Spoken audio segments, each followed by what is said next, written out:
Je reçois Denis Plana, directeur général de Jaguar Network. Bonjour. Bonjour Johan. Alors, on ne présente pas Jaguar Network. Eh bien, allons-y. Opérateur. Opérateur, hébergeur, opérateur de service avant toute chose. Oui. Voilà, donc Jaguar Network qui fête ses 20 ans cette année. Ça fait une bonne tranche d'histoire et qui est filiale désormais depuis 2 ans du groupe Iliad.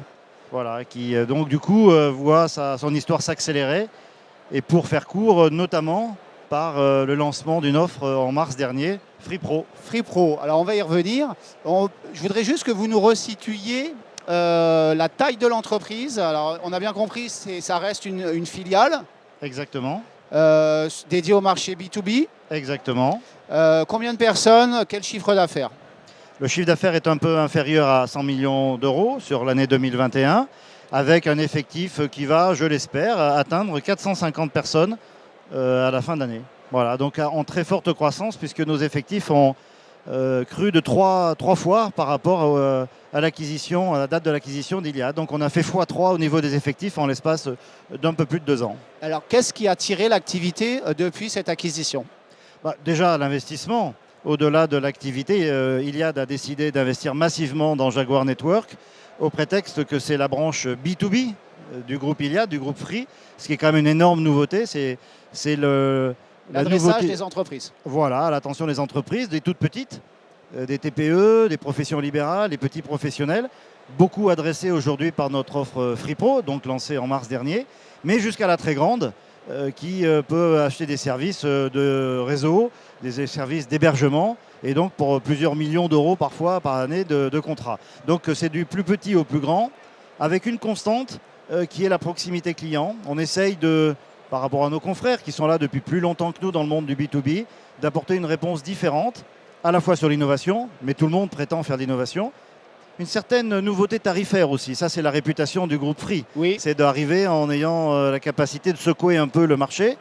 Et au-dessus de ça, une proximité qui est, je crois, l'ADN de Free dans la clientèle du grand public et l'ADN historique de Jaguar pour la clientèle entreprise. Alors, avant de revenir aux objectifs, effectivement, parlons de la Free Pro.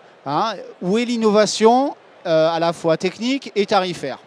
Alors, l'innovation technologique, c'est d'avoir mis finalement pratiquement tous les services existants dans cette Freebox Pro, c'est-à-dire prendre le meilleur de tous les mondes existants et d'en avoir fait une offre unique et tout inclus.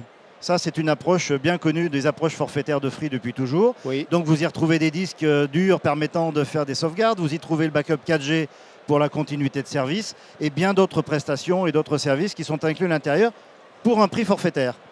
Concernant le prix, puisque c'est votre deuxième question, Johan, c'est finalement le choc tarifaire existe-t-il? La réponse est oui, puisque pour un montant de l'ordre de 40 € par mois, selon les offres tarifaires, etc., vous avez l'équivalent des services qui, quand on prend la somme de ces services chez les autres, c'est au moins 3 fois le prix.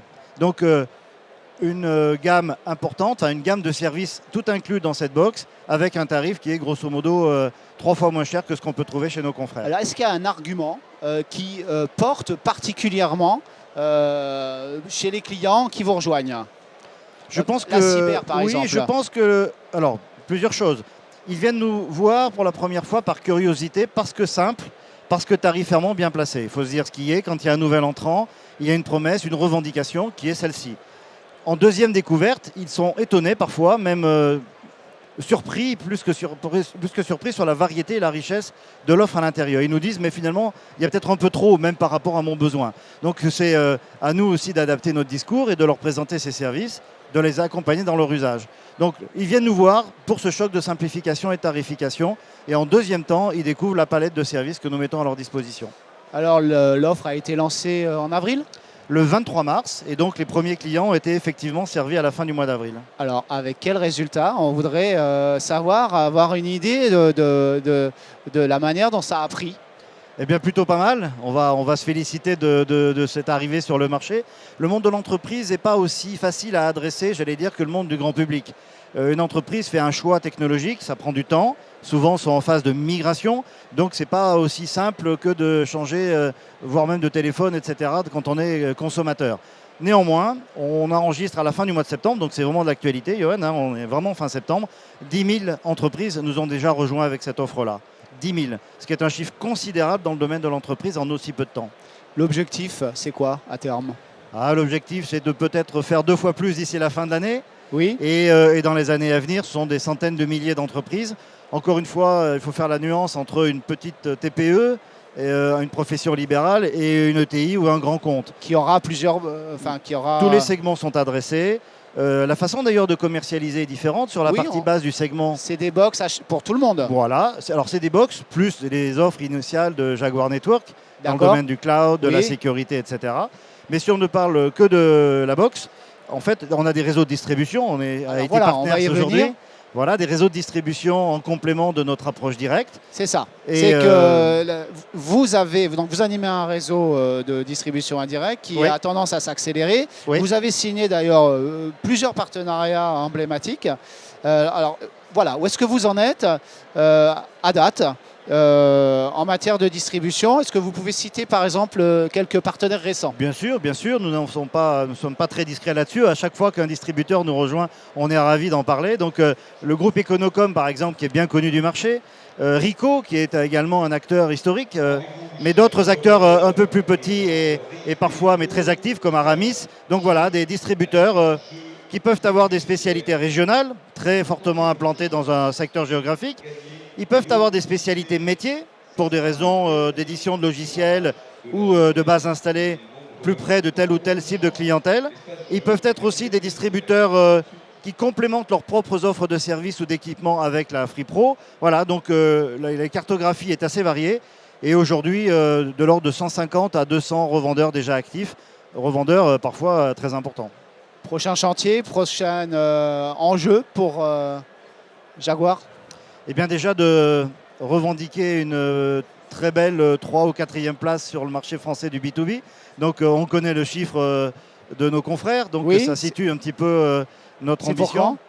Alors notre annonce, c'est d'aller vers le demi-milliard en 2024-2025. D'accord.